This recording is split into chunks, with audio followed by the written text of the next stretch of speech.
Hey, what's up, winos? Welcome to episode 49 of the Punters Pick. We're just about to crack the half century, which is pretty exciting. Speaking of exciting, I had the opportunity to catch up with Dave Neal of Lobethal Road whilst he was here in Brisbane recently. We caught up with Mark Ryan at the Golden Pig and had a very leisurely afternoon working our way through his wines. Now, anyone who's been following this blog, particularly at the start of this year, knows I'm bang up for the Adelaide Hills wine region. I really dig the wines, the place, and of course, the Chardonnay.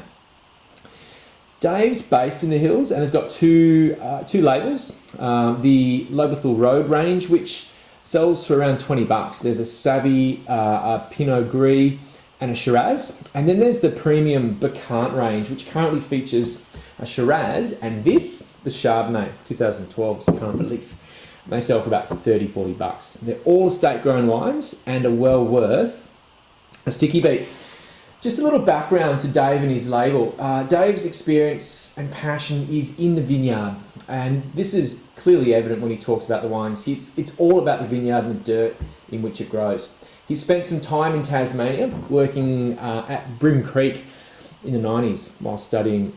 Here he worked with Fred Peacock, a pioneering viticulturalist who Dave credits much of his learning to.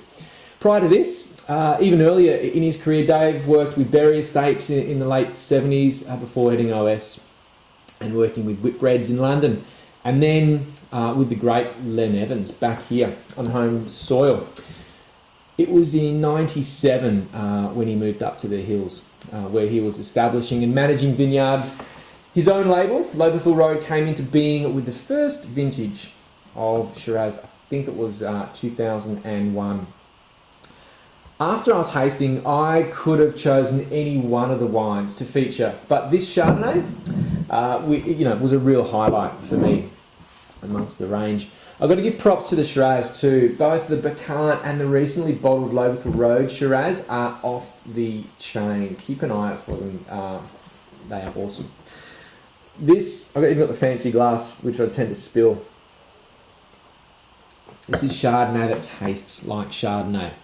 It might sound ridiculous, but as you know, Chardonnay is a pretty malleable variety, and there are all sorts of tricks winemakers can perform in the winery to enhance certain elements, particularly texture.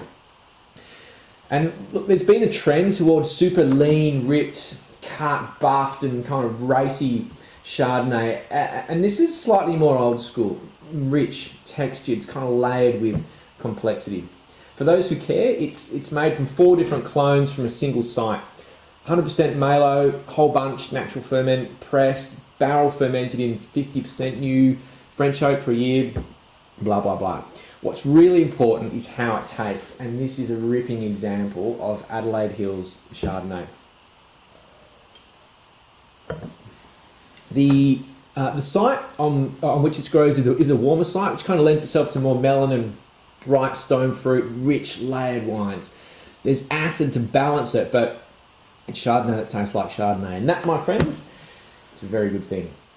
So keep an eye out for these wines around the traps. Your best bet probably is to buy them online, and I'll put the link below. And in other news, plenty happening in the wine world over the next couple of weeks. So get on the tweet, follow me on Facebook and Instagram, and we'll make sure that there is plenty in your glass to keep you suitably hydrated at all times. Until then, cheers.